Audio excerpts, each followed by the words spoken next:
A billionaire pretends to be asleep in his office, leaving his safe wide open with stacks of cash inside. When his maid's little daughter walks in, what she does next shocks him to the core.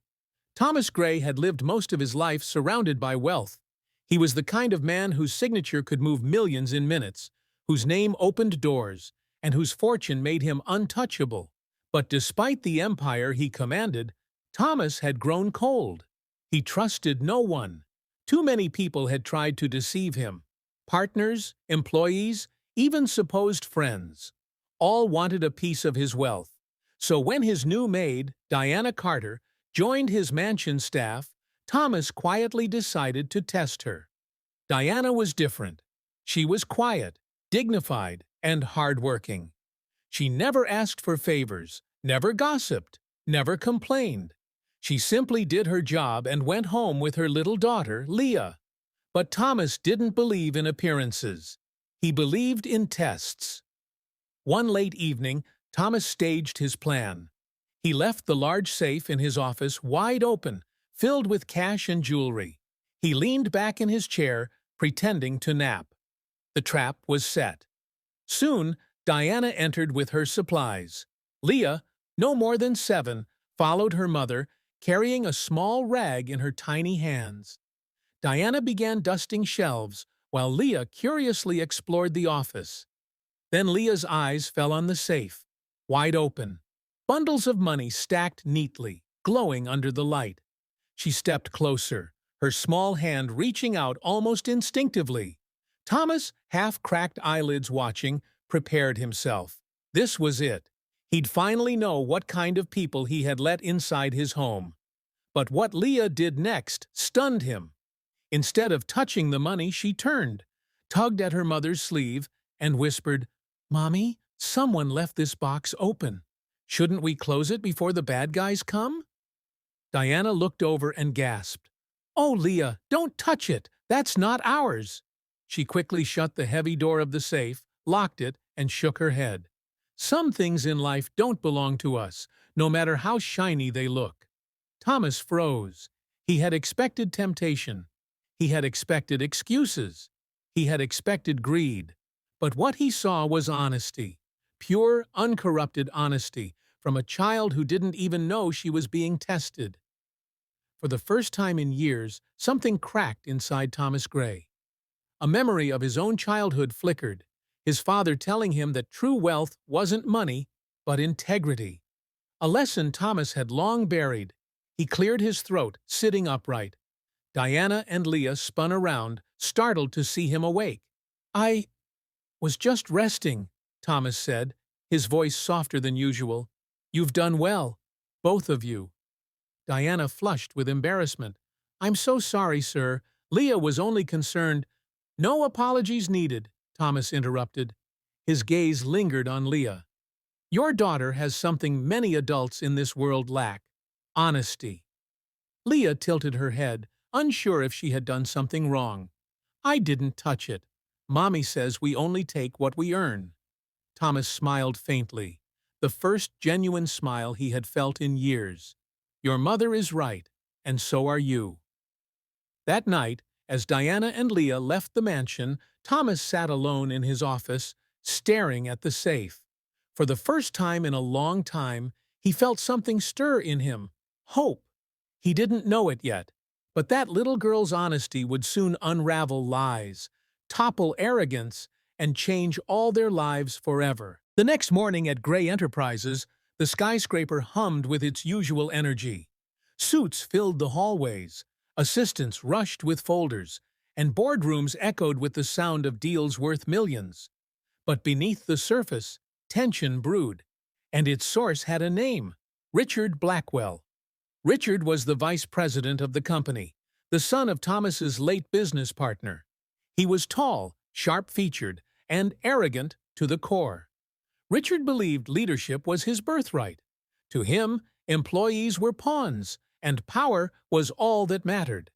So when he saw Diana Carter cleaning the executive floor one evening, with her daughter sitting quietly by the desk, he sneered. "This is a corporate office, not a daycare," Richard snapped.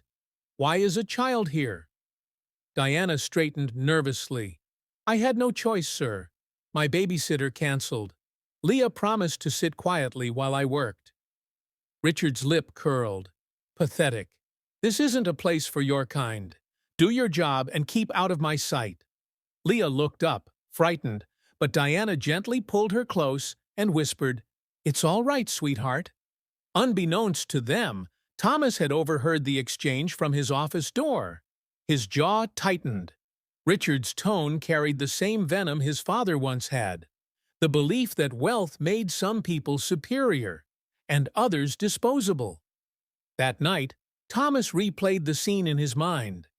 Leah's honesty at the safe had moved him deeply, but Richard's cruelty reminded him that not everyone valued such integrity. In the weeks that followed, Richard grew bolder. He spread whispers among executives. That maid is too comfortable here, bringing her child into offices. Unprofessional. If we let her kind stay, what does that say about us? His words were poison, slowly seeping into the minds of others. But Thomas wasn't blind. He saw Richard's disdain. He saw Diana's quiet endurance, and he began to suspect that Richard's prejudice would not stop at words. One evening, Richard cornered Diana in the parking lot. You think you're clever, he hissed, winning Gray's sympathy, parading your child around. But this is my company. People like you don't belong here. Diana's face paled. I'm only here to work, sir. Richard leaned closer, his voice dripping venom. Enjoy it while you can, because soon I'll make sure you're gone.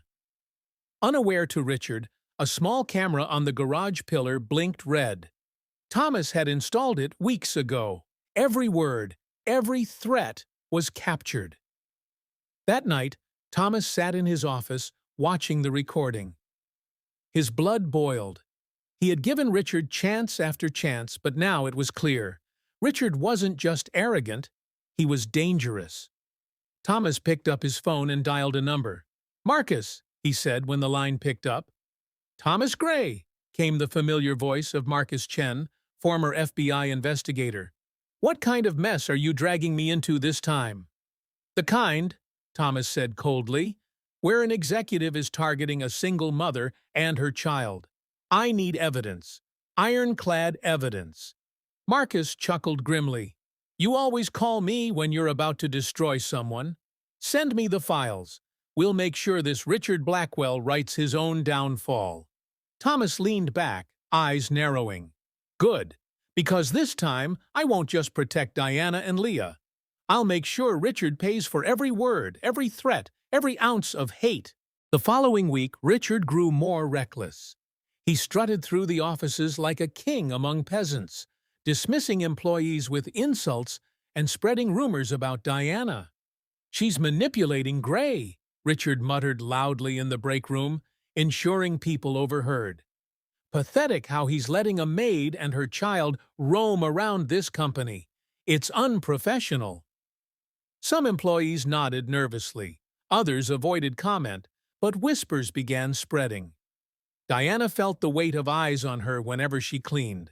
Leah noticed too. Mommy, why does everyone look at us funny? She whispered one night.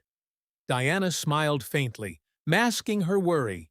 Because they don't know us yet, sweetheart. We just have to keep being honest and kind.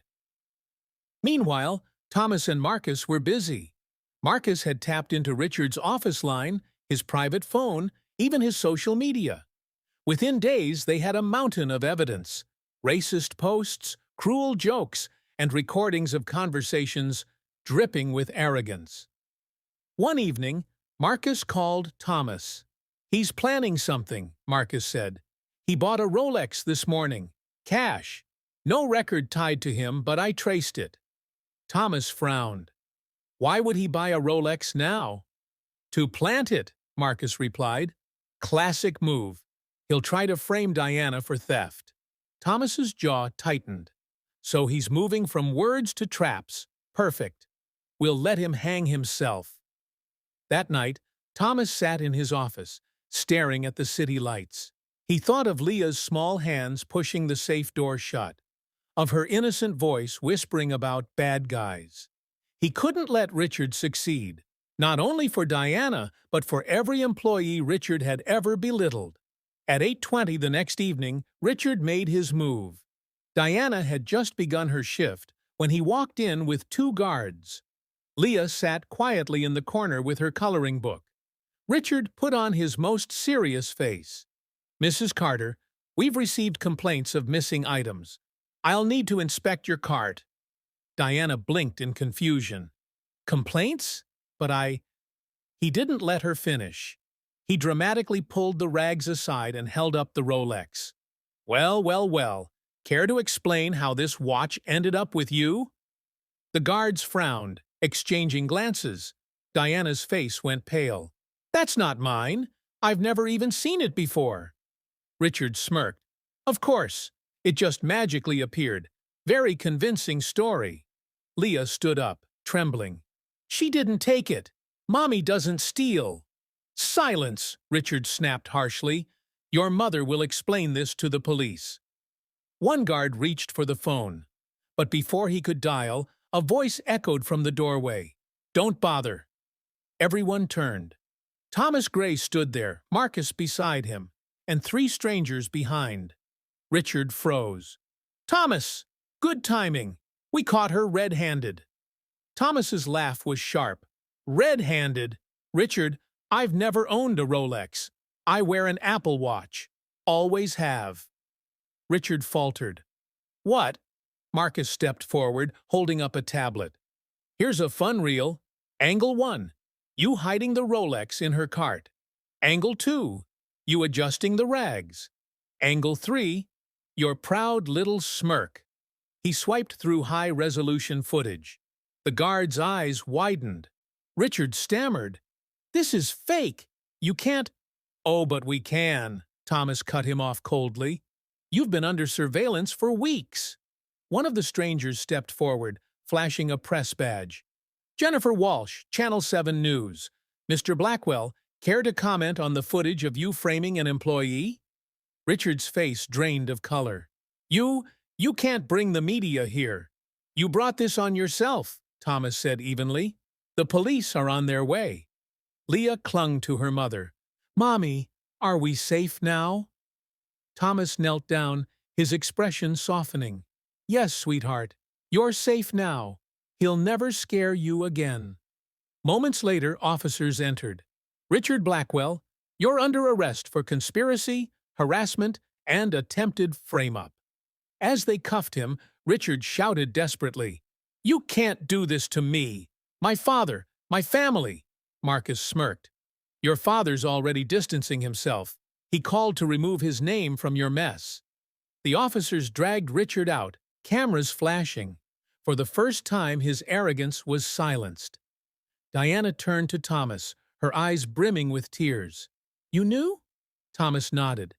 "I knew he was dangerous, but I needed him to expose himself. Now he'll never threaten you again."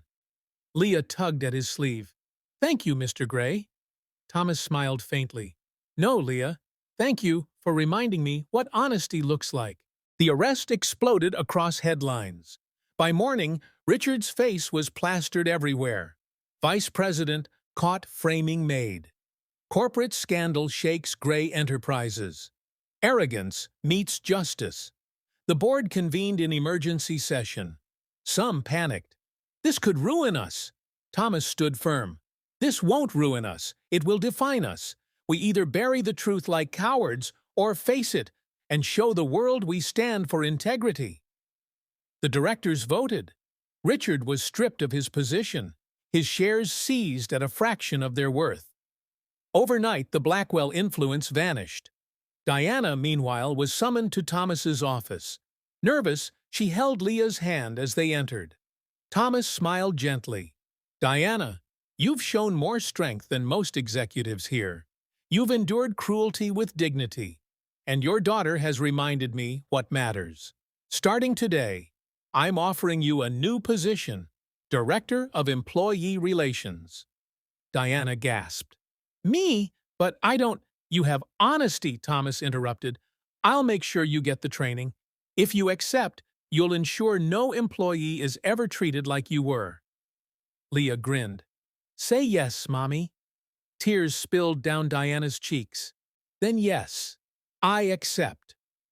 News of her promotion spread like fire. Employees who once felt invisible now saw hope. The company, once criticized for elitism, began earning praise. Meanwhile, Richard's trial came quickly. The evidence, videos, calls, social media, was overwhelming. The judge's words cut deep. "You used power to destroy, not to lead. You will serve 18 months in prison." His father never appeared in court. His family abandoned him. For the first time, Richard Blackwell stood utterly alone. Back at the company, Thomas and Diana worked side by side to reform its culture. Anonymous reporting, diversity training, fairness programs, all designed to prevent another Richard. Some executives muttered, "This is too much." Thomas silenced them. "A business without justice is just greed, and I refuse to lead greed." 6 months later, Diana thrived in her new role. Leah attended a prestigious school funded by the Leah Carter Scholarship Program. Thomas had launched. One evening, Leah proudly showed Thomas her grades. "All A's. Mr. Gray, can I be a lawyer one day?" Thomas smiled warmly. "Yes, Leah, you'll be whatever you dream to be." Diana placed her hand on his. "Thank you for believing in us." For the first time in years, Thomas felt not just like a billionaire, but like a man with purpose. Richard's arrest dominated headlines for weeks. News anchors dissected every detail. Panelists debated corporate ethics, and social media turned him into a meme of arrogance and downfall. Inside Gray Enterprises, the mood shifted. Employees who once whispered in hallways now walked with their heads high. The promotion of Diana Carter sent a message. Honesty mattered, dignity mattered, and even a maid could rise if given the chance. Diana adjusted quickly to her new role. At first, she felt out of place in board meetings, her modest clothes contrasting with sleek suits. But when she spoke, people listened. She spoke with conviction, grounded in her experiences. "Policies don't matter if employees are afraid to use them," she said during one meeting. "We need anonymous systems, real accountability, and leaders who listen." Thomas nodded proudly. "Exactly why you're here." Soon, complaints that had been ignored for years began surfacing. Diana personally handled them with fairness. Employees trusted her because she wasn't born into privilege. She had lived their struggles. Meanwhile, Richard sat in prison. The cell was small, the food bland, the days long. Other inmates mocked him. "Hey, big shot, where's your Rolex now?" At night, he stared at the ceiling, replaying his mistakes. He blamed Thomas, he blamed Diana, but deep down, he knew the truth. He had destroyed himself. 6 months after his sentencing, Thomas invited Diana and Leah to his home for dinner. It was the first time they saw him outside the office. His mansion, once intimidating, now felt welcoming. At the long dining table, Leah sat proudly between them. "Mr. Gray, guess what? I got first place in my essay competition." The topic was my hero. Thomas chuckled. "And who did you write about?" Leah beamed.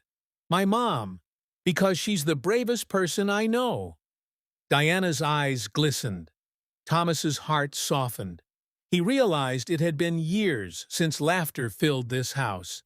Later that night, as Leah slept on the couch, Diana turned to Thomas.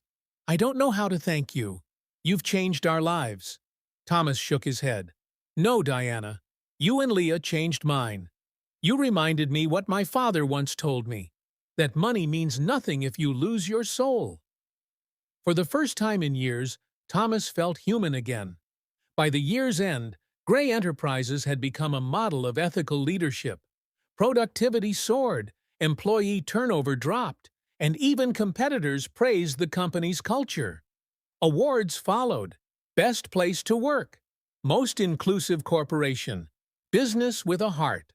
And through it all, Diana stood by Thomas's side. Proof that honesty could change not just lives, but entire systems. 3 years later, the world looked very different. Diana had completed her degree and was finishing her master's in business administration. She was no longer just an employee.